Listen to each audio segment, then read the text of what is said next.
gusto ko mo congratulate sa mga leaders, mga organizers niining maong rally. Pagkanindot tan-aon, bana-bana mga 10 million ang nagrally whole Philippines, mga 13 areas ang kinadak-an ang dito sa Quirino area, Grandstand sa Manila.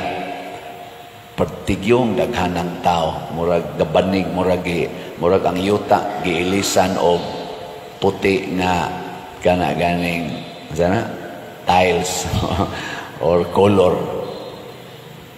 nya.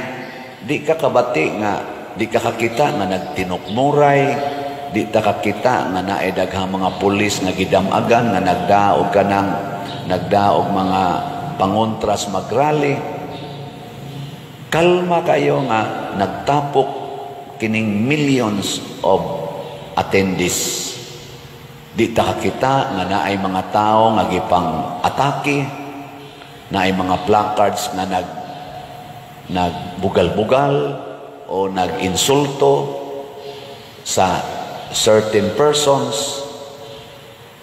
Kanunay nakasentro sa katilingban, kanunay nakasentro sa pangandoy sa kalinaw, pagkahiusa, kauswagan nga katilingbanon, nag-atake sa mga depiktos katilingban, dili sa depikto sa tao. Ningon jud ko congratulations INC.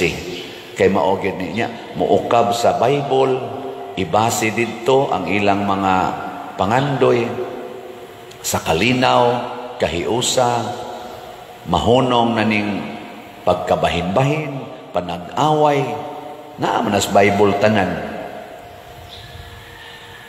Pasabot, kanindot nga naay mga tao nga magtapok aron mo padayag unsay gustos Ginoo, dili unta ta magpadala unsay gusto sa tao. Kinisang mga pagpadayag sa atong mga Diyosnong panginahanglan o pangandoy sa mas gibuhat sa atong mga igsoon sa Iglesia ni Cristo nga kining rally karon, diin ilang gipadayag ang ilang mga pangandoy nga Diyosnon ato unta ning buhaton, dili nato ihilom ba matud pa ni Kristo, ayaw tagui ang suga ilalom sa gantangan, itungtong kini sa tungtunganan. O para nako natuman ni sa Iglesia ni Cristo, gipakita nila sa tibuok kalibutan karon the biggest gathering in the Philippines.